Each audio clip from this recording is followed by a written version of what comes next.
Hello, hello, hello. Welcome, welcome, welcome. Good morning, good afternoon, good evening, wherever you may be. Welcome back to my channel, my Loverlies. If you've never been here before, thank you so much for clicking on my video. I am so happy you found me. I do so hope that you will like and subscribe before you leave. Become part of the Mama family. Mama's got your back, at least where makeup's concerned, and definitely when that makeup is cheap. Today is True Love Tuesday. We're going back, we're going country. We're going country this week. We are going back to country music, and we're talking about Garth Brooks and Trisha Yearwood. Guys, these two are so incredibly talented on their own. They're just absolutely amazing, amazing entertainers. Between them, they probably take up almost half of my top 20 country music songs of all time. They're just great, great artists. I love them together. They have a really beautiful, very sweet kind of love story, and I am excited to share it with you today. We're gonna hopefully learn a couple of new things about them and just enjoy hearing their love story. It is very sweet and kind of heartwarming in a way. We're of course going to be doing our makeup while we talk about them. We're doing this eye look today. Look how incredibly beautiful this is. Very, very graphic, very bright, very bold, very colorful, very, very mama. And I am very excited about it. I haven't done a look like this in quite a while, so we're just going to jump right into it. Of course, I will be posting finished pictures over on Facebook and Instagram. I also have a TikTok and a Reel coming on this look very, very shortly. Guys, if you aren't following me on Instagram, TikTok, Facebook, all that good stuff, please make sure you go do that. I post fun content every single day, and if you're following me everywhere, you don't have to worry about missing a single moment of it. Before we get started, I do want to say that we have a casualty. Da da da. Guys, the washer got it again. I am telling you, the washer and dishes, they get my nails more than any other activity I do. It is so frustrating. I literally just did this set and I've already got a casualty. I'm so upset about it. We're going to ignore that one, and we're going to focus on all the pretty ones that I have left and just put this one away. We're using the Moira. This is the Moira Wild in Color. So this is a gorgeous, gorgeous, gorgeous palette by an absolutely phenomenal brand. Moira Cosmetics is an independently owned brand. They are fantastic. They do kind of put out beautifully colorful palettes every so often, but for the most part they really stick to very wearable, very everyday, day-to-day kind of eyeshadow and more of like a color theme. But the thing about Moira is they have so many beautifully interesting textures. There are so many things on that website that I want to try out so badly. I am just waiting very patiently for them to have a sale so I can pick a couple of them up. I would love to do another Moira video just because some of their products look really, really interesting. Not to say that they're like super expensive, because they're one of the more moderately priced independent brands that I've come across. So they're not incredibly expensive from the get-go, but you know me. And I don't have it like that to spend, so we're going to wait for a sale.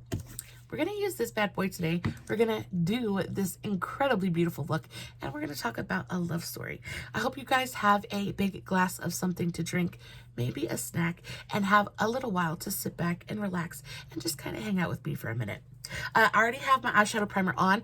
I'm still using the Wet n Wild Rose Photofocus eyeshadow primer.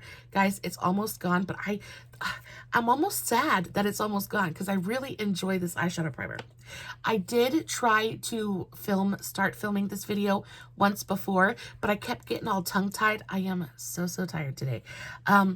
Quick note, if you guys don't follow me on Instagram or Facebook or anything like that, my dad, I'm just exhausted. I'm exhausted. And my dad got some pretty devastating news here recently.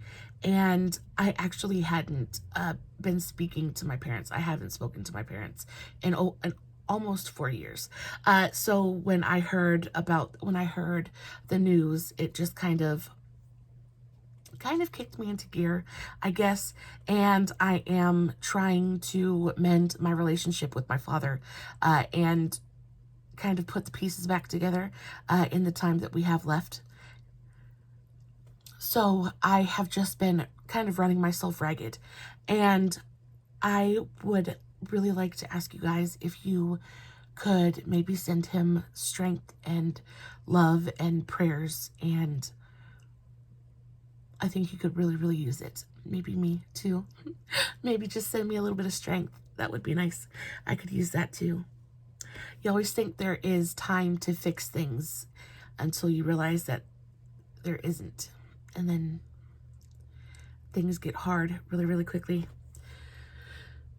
So, other than that, that is why I'm so tired today. I can hardly keep my eyes open. That and like, my whole face is so swollen from crying. I just can't. I can't. But we're going to play with some makeup, and we're just going to enjoy, the time we have together. Colorful makeup always makes me feel better anyway. And I found out that my dad actually really enjoys my videos. So who knew, right? But I already have my eyeshadow primer on. We're going to go into this palette, and I already started my transition area. So I have pink on the inner portion and orange on the outer portion. I started with this pink one, Love Dwells, and then went into this orange one, which is Look at You. And then I'm going to bring this out just a little bit further, and then we're going to cut the crease. It's not a super involved kind of eye look, but it's one of those that, again, is just low effort, but really, really high impact. People are going to look at this eye and be like, wow, that is beautiful. And that's what we strive for. So I'm just taking a medium-sized fluffy blender. This one is from Profusion. I'm going to dip it in there and just kind of extend this orange just a little bit. So going back to Trisha and Garth. So we'll start out with a little bit of backstory and then work our way up from there. So Garth was born, his real name is Troyal, Troyal. Never in my life did I know that Garth was not his first name, but there you go. His name is Troyal Garth Brooks. He was born February 7th, 1962. He was, yeah, okay. See, that's what I'm talking about, tongue-tied. My brain is absolutely gone. He married his high school sweetheart. He married her pretty much right after they got finished with school. Her name is Sandy Mall, and they were together for, I want to say 15 years, a really good long while. And their marriage just kind of dissolved. I don't think there were a ton of cheating rumors and things like that surrounding this when it happened, but I don't really think that's what happened. I think that they just kind of grew apart, and that just happens, especially when one partner is as successful as Garth is, touring and working all the time. It's hard to maintain a relationship like that with someone like that, but they did have a very happy 15-year marriage. Sandy is a songwriter in her own right, so she is in the business as well. They ended up having 3 baby girls together. They had 3 daughters named Taylor, August, and Allie. Now, if the name Allie Brooks sounds familiar to you at all, it is because she actually took after her daddy, and she is a country music artist as well. I think her debut single, like the one that kind of she came out to, was, oh, I have it written down. It was Work in Progress. And for some reason, I feel like we've all heard that song. If you listen to country music, you've probably heard that song. I feel like I've heard it before. And I looked it up, and she is cute as a button, looks very much like her daddy. And she actually has a beautiful voice on her. So they were married for 15 years, ended up getting divorced, have 3 daughters together. And then comes Trisha. Now, Trisha, I feel like is she's a work in progress, right? So Trisha was born September 19th, 1964.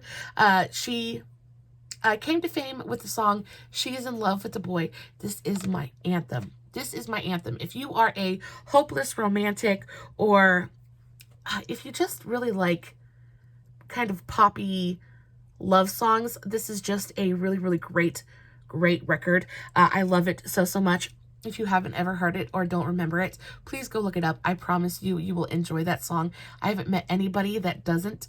It's just a really great song. So that's what she kind of came out with. She has been incredibly successful throughout her entire career. Not only is she successful with her music, but she also is a published author. She has written, I think, 3 cookbooks. She also had a cooking show on the, I think it was the Cooking Channel. I think it was the Cooking Channel, and I think it was Trisha's Southern Kitchen, something to that effect. Y'all, this lady can cook. She makes some of the most yummy looking food, and then she kind of focuses on like lower calorie, healthier alternatives as well. Just really, really nice. And she was actually married a couple times before she got with Mr. Brooks.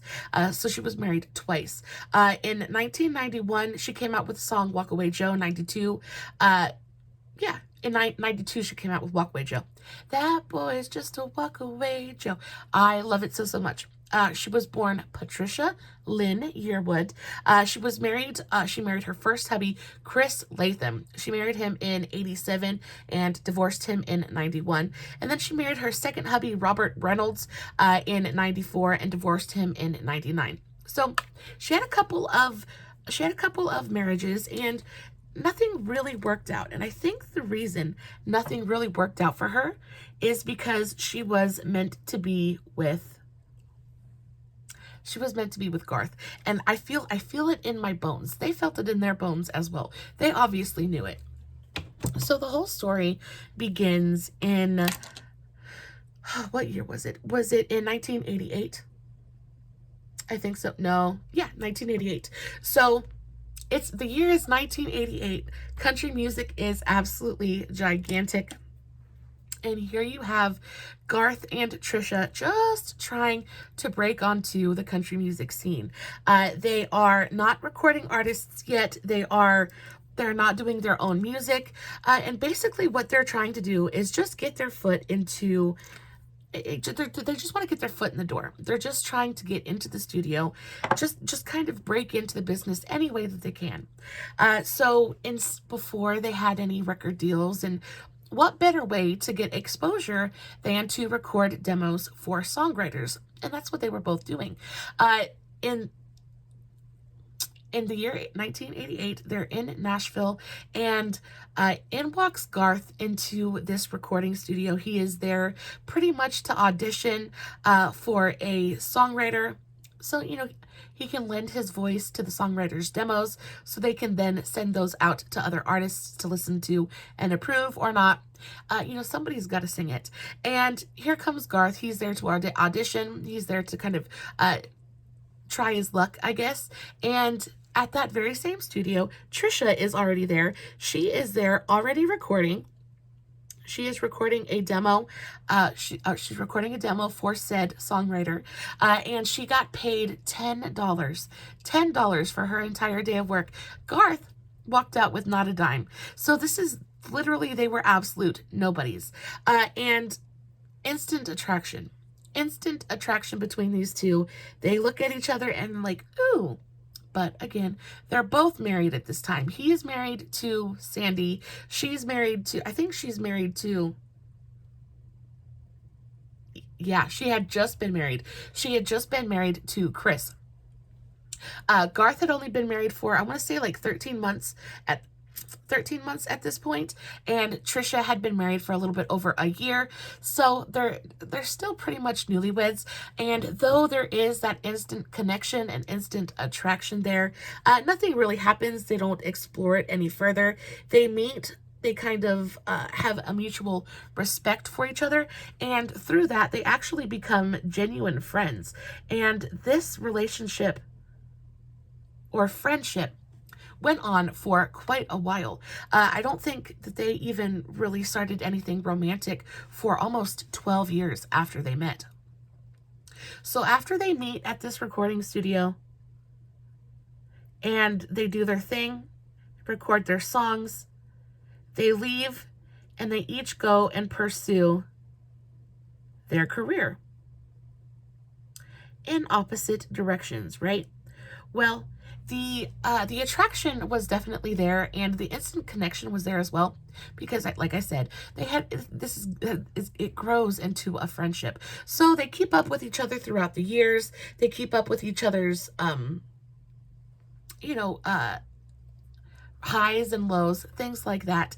And in this time, Trisha, she breaks up with Chris, and then she meets Robert. She marries Robert, and through this time, Garth is very happily married to Sandy. They're having their babies. His career absolutely skyrockets, and life is just good. So Sandy has their 3 babies. Sandy and Garth have their 3 babies, and it comes to a point where Garth he's just tired. He is, like I said, he was and still is a very devoted father, and he was tired of missing out on his children's lives, basically. So he decides to take he takes 10 years. He takes a step down from Hollywood. He literally just disappears from Hollywood. And he is like, I want to be a dad to my daughters. And I can't do that when I'm out on the road touring all the time. So he just kind of took a step back and enjoyed his daughter's childhood.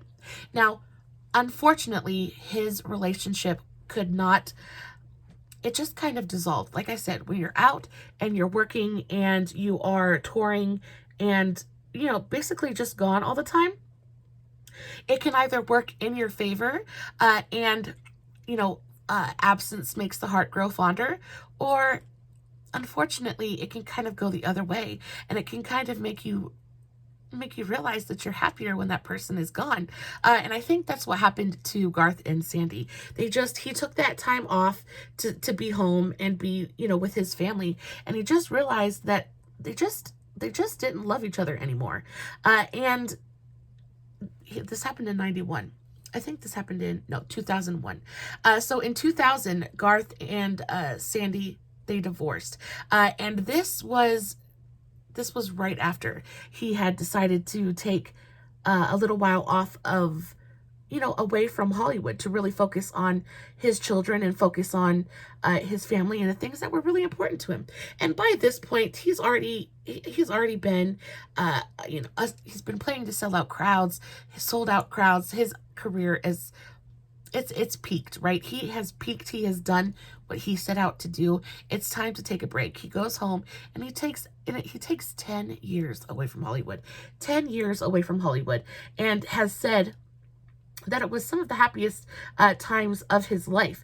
He actually said that he was going to take a break until his oldest had graduated high school. And true to his word, he did. He stepped away from Hollywood until Allie graduated from high school, and then he stepped back into the spotlight. But while his marriage is dissolving, him and Trisha are still talking. They're still talking. They're still friends. Not anything inappropriate. At least I don't believe so. Not anything inappropriate. They're just kind of keeping up with each other. And you have to remember that there is and was an instant connection with them as well. So as much as they're friends, that romantic inclination, right, is still there. As innocent as it was, the attraction was still there. So the timing, I believe, was finally right for them for something to come of their friendship. And it did. So in 2000, Garth and Sandy divorced after 15 years of marriage. And for me, that is absolutely heartbreaking to put 15 years into a relationship and it just kind of go bust. I feel like has got to be heartbreaking.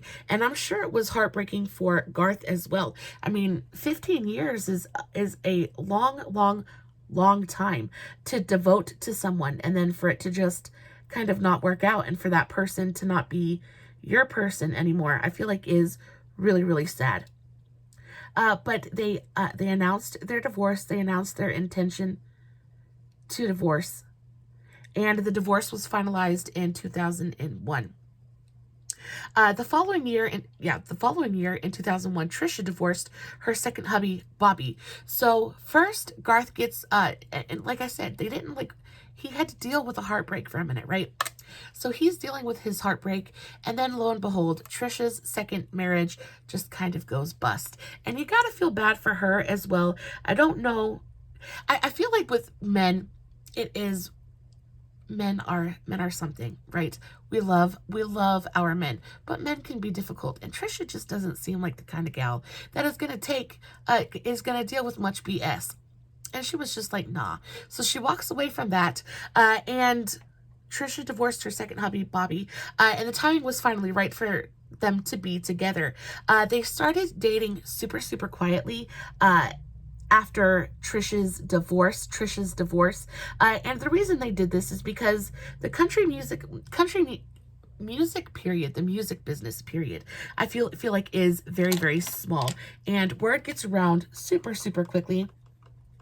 And they were really trying to avoid the cheating and the scandal of it all, right? They just kind of wanted to, they have been friends for such a long time, and they're finally to a point now where they can be together and finally start to explore each other. And I think part of them just wanted to keep it for themselves for a little bit, and they were pretty successful with it. I think they were able to keep it under wraps for almost a year until they got the media caught them holding hands, I believe it was. They started dating quietly. They wanted to keep it out of the media to avoid the rumors. And they were finally spotted holding hands in 2002. So yeah, they made it for almost a year without being spotted or, without the rumors getting out. But then they were photographed holding hands, and everything broke loose. Everybody loves a good story, and everybody wants something that they can kind of gossip about. And this one was just kind of perfect. I remember the scandal of it all when it happened. I remember my mom talking about it because she absolutely adores Garth Brooks. I don't know a single person who doesn't. And my dad loves Trisha Yearwood. So it was just kind of like a match made in heaven for my parents too. They were very, very happy about it. But everybody just knew that they had been cheating on their spouses. And this is, this is why that happened. And I know that I don't think Trisha's career took too much of a hit, but I do know that Garth's career took quite a hit from it, and his kind of return to Hollywood was very much tainted by the fact that he had left his wife and that him and Trisha were together now. I remember it being a very, very big deal when it happened, but they kept strong, they stayed strong, and they went for what they wanted, and I am very, very happy for them, because I don't think that they're bad people, but I do think that the heart wants what the heart wants sometimes, and you can't really blame, everybody put all the blame on Garth, and I just don't think that that's fair. He gave Sandy 15 years of his life, and sometimes people just fall out of love. Sometimes it is just what it is. Sometimes things just happen, and he, again, continued to be a very, very devoted father. A very devoted father to all three of his children. Him and Trisha do not have any children. I don't believe Trisha has any children at all to speak of. But they're finally happy. They're finally together. They're finally getting to enjoy each other after so long. After such a long friendship, they're finally being able to be together. And actually, they've been together for, I want to say, almost 17 years. Yeah. So they kept the relationship out of the media, spotted holding hands in 2002. And then they just finally started dating openly. All heck broke loose with the media and all that good stuff. But they knew it was going to happen. It was kind of inevitable. And then Garth proposed to Trisha on stage in front of 100,000 cheering fans. Of course she accepted. Of course she said yes. I think it's so funny because a lot of guys, a lot of these musicians, they propose on stage, and I think it is so, first of all, it's super, super cute and definitely incredibly memorable, right? To propose on stage in front of thousands of people. But could you imagine if somebody said no? Oh, that would be absolutely crushing. You couldn't say no. You couldn't say no. Not that Trisha wanted to, but I just think it's funny. So he proposed. She said yes, of course. They got married and have been living happily ever after since. I think love stories like this, where everything is just sweet and simple, and you know, there's not a bunch of cheating, there's not a bunch of subterfuge, it's just a really beautiful, very sweet story. And the hopeless romantic in me just eats it up by the spoonful. I think that them together are so, so cute. And Garth is absolutely adorable still to this day. He still walks around in them skin tight breeches. But he's not quite so, he doesn't look quite the same in them anymore, but still absolutely adorable. I've always thought that Trisha Yearwood was just absolutely stunning. If you've never heard She's in Love with the Boy, please, please, please do me a favor and go listen to that song. I promise you will not regret it. It is one of my very favorite love songs of all time. And it's so catchy. It's so poppy. They actually have, like I said, she has a cooking show. He appears on her cooking show from time to time. It's just a really cute kind of situation they have going on there. Neither one of them is like a ton in the spotlight anymore, but they still kind of do their thing back, behind the scenes, in the industry. And I just think they're happy. They have a really great relationship. Both Trisha and Garth have a really great relationship still with all of Garth's daughters. I believe that Trisha tries the best that she can to be a part of their lives, and they just seem like a really cute, really happy little family. Guys, I told you that today's story was not going to be a super long one, and it wasn't going to be too involved, but I think it's sweet. I think it's nice to remember that love doesn't always have to be this big hurdle, this big obstacle that you have to overcome. Love, you don't always have to fight for it. You don't always have to claw tooth and nail. Sometimes it comes patiently. Sometimes you have to be patient, but sometimes that makes it even sweeter. I love this story. I hope that you enjoyed today's story as well. This is pretty much today's eye look. I'm going to finish up my wing just a little bit. I'm also going to use a little bit of this Wet n Wild eyeshadow. This is the Wet n Wild Liquid Eyeshadow in the shade White Lights. I'm going to take a little bit of this on an eyeliner brush and trace the curve of my cut crease. Again, I'll post finished pictures over on Instagram and Facebook. The links for that will be in the description box below, along with everything that I used to create today's eye look. If you have any questions, please just shoot me a comment and I will get back to you. Guys, as always, no filters, no edits, no fancy lighting. It's just me sitting in front of my camera, telling you guys a love story, hoping you guys are enjoying what I'm doing. Until next time, my amazing, beautiful mamas, stay safe, take care of yourselves, and remember, you're important. Bye.